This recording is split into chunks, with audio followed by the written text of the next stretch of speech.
Boys and girls, ladies and gentlemen, welcome back to Magic News with Magic Ridge. I'm your host, Ridge. Nice to meet you.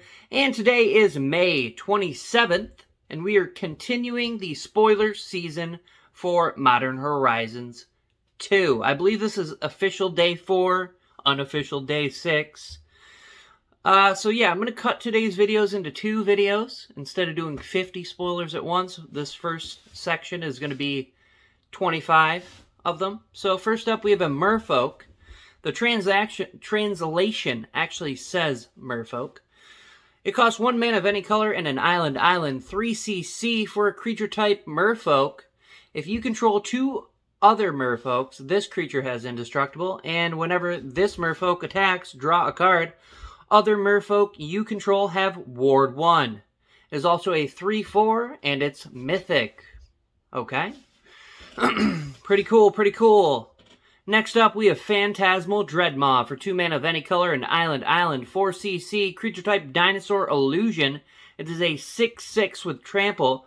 When Phantasmal Dreadmaw becomes a target of a spell or ability, sacrifice it. So a 6/6 trample for 4 mana, not bad. Limited play, drafting, etc. Just don't let it become the target of a spell or ability. Next up, we have Vectus Gloves for 2 mana of any color. It is an artifact equipment. Equipped creature gets +2/+0 and has artifact landwalk. I thought this was kind of strange. So this gives a creature basically landwalk for artifact land. So if your opponent has an artifact land, which I can only think of the set that's coming out with this one and the other one set. There may be a few singles out there that are artifact lands, but yeah, I thought this was strange. Also has the equip cost of 2. Next up, we have Flay Essence for 1 mana of any color and a swamp 3cc sorcery speed. Unfortunately, exile target creature or planeswalker. You gain life equal to the number of counters on it. Yeah, this is amazing. 3 mana exile creature or planeswalker, gain life for counters, which is kind of niche. But yeah, the sorcery speed hurts it out a little bit, you know what I mean? But it's still very nice. Next up, we have Dragon's Rage Chandler for 1 mountain. It is a creature type human shaman, 1/1. Whenever you cast a non-creature spell, surveil 1. Surveil 1 is look at the top card of your library. You may put that card into your graveyard. It also has Delirium. I'm pretty delirious myself.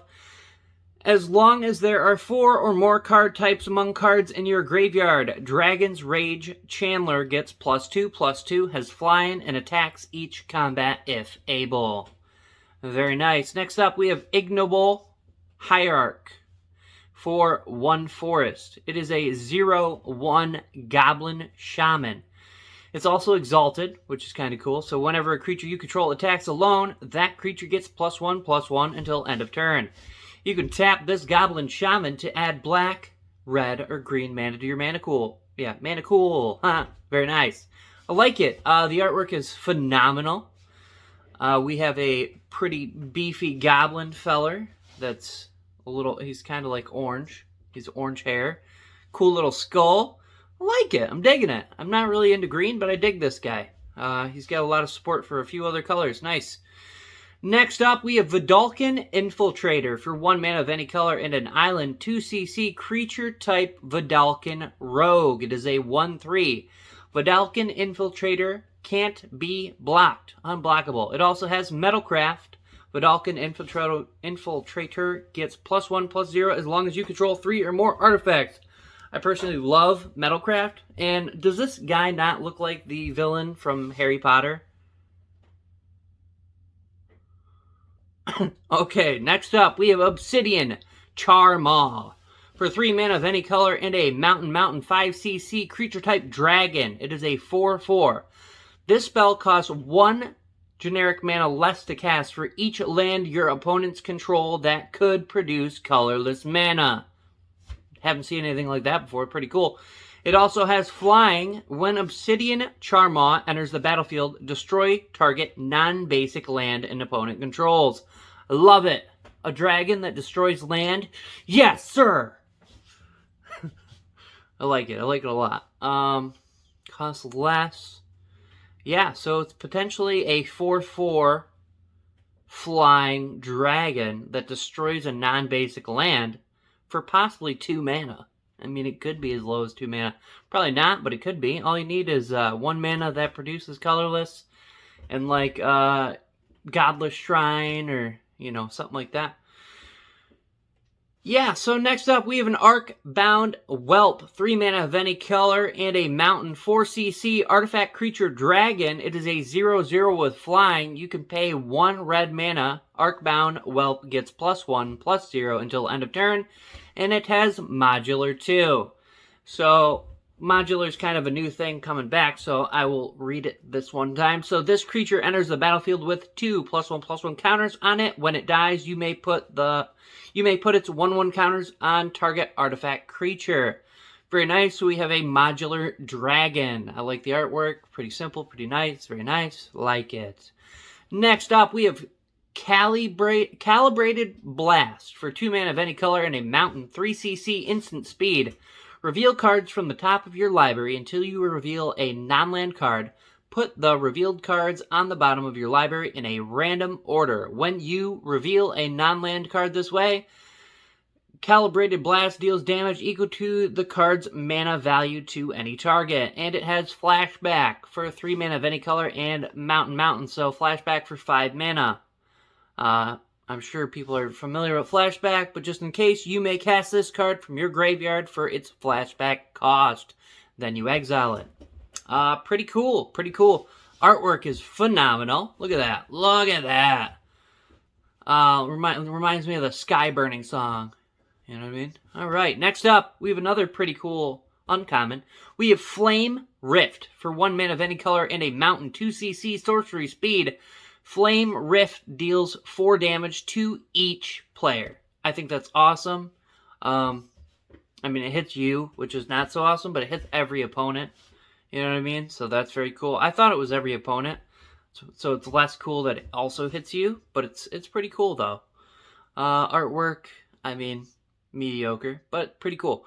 Next up, we have Graceful Restoration for 3 mana of any color and a Swamp Plains 5cc sorcery speed. You get to choose 1. So you can return target creature card from your graveyard to the battlefield with an additional +1/+1 counter on it. Or you can return up to 2 target creature cards with power 2 or less from your graveyard to the battlefield. Yeah. Artwork is phenomenal. It's very good. It's very good. Definitely going to be good in limited. Maybe even elsewhere. Next up, I'm pretty hyped on this. I don't even know why, honestly, like when I seen it.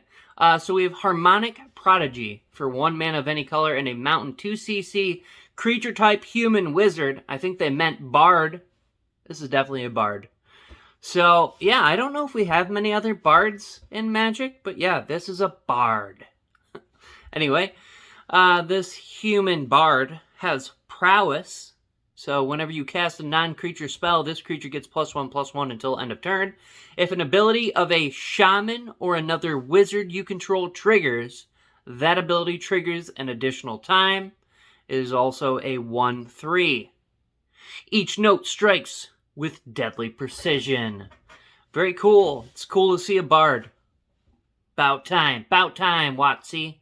Next up, we have Battle Plan. 3 mana of any color and a mountain 4cc enchantment. At the beginning of combat, on your turn, target creature you control gets +2/+0 until end of turn, and also has basic land cycling for 1 mana and a mountain. So 2 mana for the land cycling. Land cycling is pay the 2 mana, discard this card, search your library for a basic land card, reveal it, put it in your hand, and then shuffle. Next up, we have Mental Journey for 4 mana of any color and Island 6cc instant speed. Draw 3 cards. It also has basic land cycling for 1 colorless mana and an island. So 2 mana for its basic land cycling ability. I really like the artwork on this. I think it's kind of funny that his mouth area is blacked out, kind of as if he's wearing a mask or something like that. But yeah, I really like it. I really like it a lot. It's not covering his nose, though. But yeah, pretty sweet. Next up, we have Orchard Strider for 4 mana of any color and a forest. 6cc creature type Tree Folk. When Orchard Strider enters the battlefield, create 2 food tokens. And also has basic land cycling for 1 mana and a forest. So basic land cycling for 2 mana, and it is also a 6/4. Pretty cool. One day I'd like to make a Tree Folk deck. I really like trees. I think it would be cool. I think we have 1 commander right now, but I'm not really a big fan of that one. So we'll see.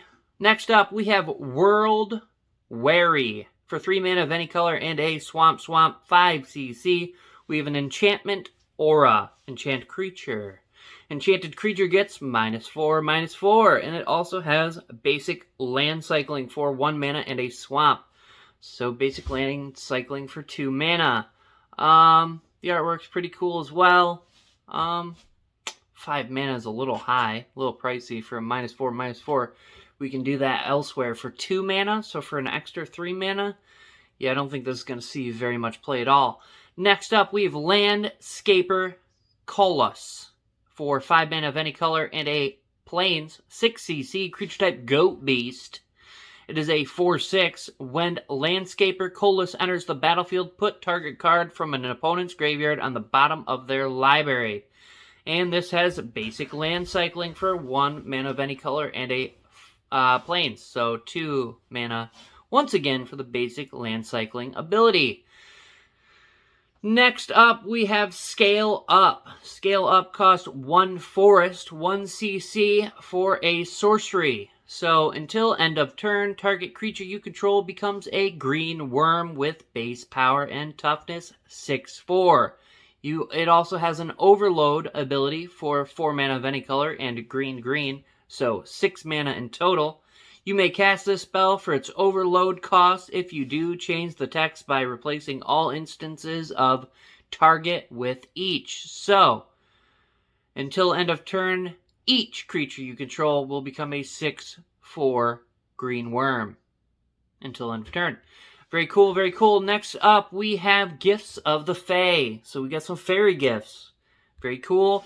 For 2 mana of any color and a forest, 3cc, we have an enchantment. At the beginning of each end step, if you cast a creature and non-creature spell this turn, create a clue token, a food token, and a treasure token. Oh, pretty hyped on that one. We get a clue, a food, and a treasure. Yeah, I like it. I think they're all artifacts too, so you get 3 artifacts. That could be good for a number of things. Yeah, very nice indeed. Next up, we have good old Greed. I've been rocking a lot of Greed lately myself. 3 mana of any color and a swamp 4cc enchantment. You could pay 1 black mana, pay 2 life to draw a card. Very nice. Good old Greed. Next up, we have Persist for 1 mana of any color and a swamp 2cc for a sorcery. Target a non-legendary creature card in your graveyard. Return it to the battlefield with a -1/-1 counter on it. Okay. So this is a lot like Dance of the Dead, I think. So we have like another Dance of the Dead, except it's non-legendary. It's pretty cool. I like the artwork on it. Looks like a Kirkin, or maybe even a goblin.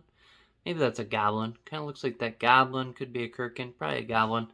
Anyhow, next up we have something called 3B, which is probably not a very good transaction. Or unless that's what its mana cost is. So it costs 3 mana of any color and a black mana. So 4cc for a enchantment. Whenever you discard a card, deal 1 damage to any target, you gain 1 life. Pretty good.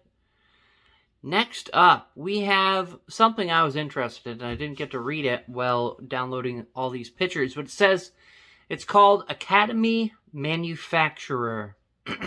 Okay? So it is a artifact creature, and if you would create a clue, food, or treasure token, create 1 of each instead.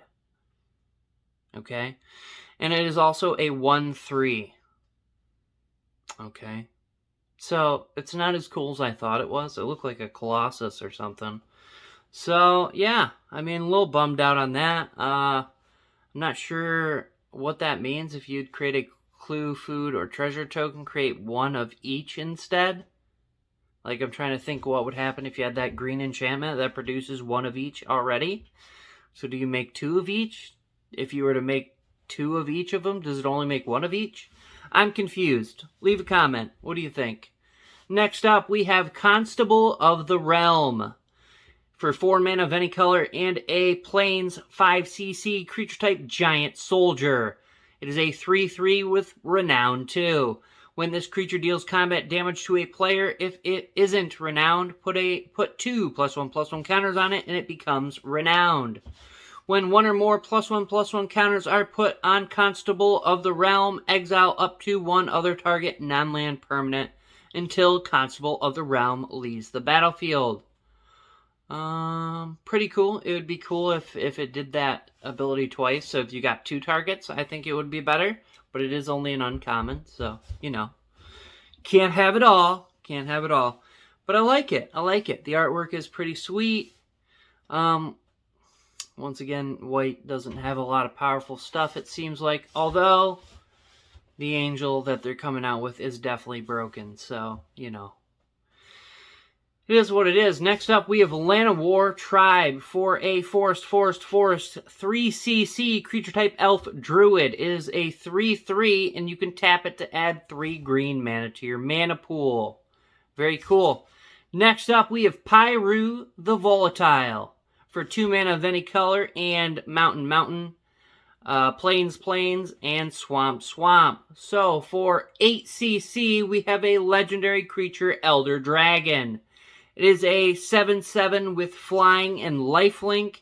At the beginning of your upkeep, sacrifice Pyro the Volatile unless you pay 1 red mana, 1 white mana, and 1 black mana. So you have to pay 3 mana at the beginning of your upkeep, or you lose the Pyro. And when Pyro dies, it deals 7 damage to each non-legendary creature. I'm not sure if it was a great name choice, calling it Pyro. I believe Pyro is like a blood gang or something like that. I guess it doesn't matter that much, but anyhow, so it does have, it's not, at least it's not commutative upkeep, so it doesn't have commutative upkeep of the 3 mana, it's just the 3 mana. That's still not super great, but it is a flying lifelinker with 7/7, so yeah, I don't know how I feel about this guy yet. Geez, would I build him?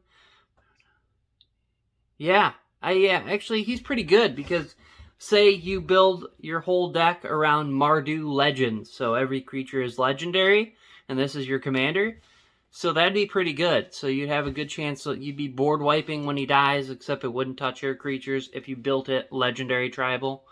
Yeah, man, I'm kind of liking him better and better now. So far, this is probably the one that I would want to build out of all of them so far. Even though it's called Pyro, which I believe is a blood gang. But, okay. Next and possible last card, so we have Upheaval. Nice to see a reprint on this. New artwork would have been cool, but that's okay. 4 mana of any color and island, 6cc, sorcery speed, return all permanents to their owner's hands. The column comes after the storm. It has a good old Odyssey symbol on the text part of the card. I like that. Yeah, very nice. I'm excited. Like I said, I'm pretty excited. So, just want to give you guys a head up. If you are not subscribed to my channel, I want to give you a little incentive to subscribe. So, every major set release that comes out, I always buy a box, and when I get the box, I do a massive giveaway. So this next upcoming giveaway, when I receive my box, it might be a day or two after my vacation. So I'm going to have 3 winners. So 3 of you are going to be able to win. And all you have to do to enter the giveaway is subscribe, and you're going to have to leave a like on the video and leave a comment on the video, because I use a random comment picker to pick the winner. So yeah, may as well subscribe now. That way, down the line, you don't miss the giveaway video. And usually the giveaway video lasts for about 3 weeks, so you shouldn't miss it. You should have plenty of time to get in there and try and win. Like I said, I don't even know how many videos I've done, but I've done a lot, and we're sending stuff everywhere. Just sent some stuff to Texas, finally. Took forever to get a time spiral booster. But yeah, if you like this comment, like I said, it'd be cool to subscribe, leave a thumbs up. I've got deck techs, like I said, box openings. I don't have any current giveaways going on right now, but as soon as I receive my set box of Modern Horizons 2, I made sure to buy prize support. So like I said, first place is going to receive a draft booster pack of Modern Horizons 2. And then I got the other ones here. So first place is going to receive the Modern Horizons 2, and then you're going to get Strixhaven, Kaldheim, the most recent sets. And then second place is going to get the draft Modern Horizons 2, and is going to get a Zendikar Rising. And then third place is going to get the Modern Horizons 2. So yeah, if you want to win booster packs delivered directly to your door, free of charge, go ahead and subscribe. Also, if you're interested in spoilers, I always do the spoilers the day that they're released. So you don't even have to do any research, look it up. You can, come hang out with me and check out the spoilers, kind of get your own thoughts on things, see the new artworks and stuff like that. So yeah, thanks for coming out, and I will be back later this evening with the second set of spoilers. They're just cramming them down our throat right now, so I'm cutting the videos into 2 as of right now. So anyway, appreciate y'all. Without y'all, there would be no Magic Ridge. So I just want to thank you, and I'll catch you later.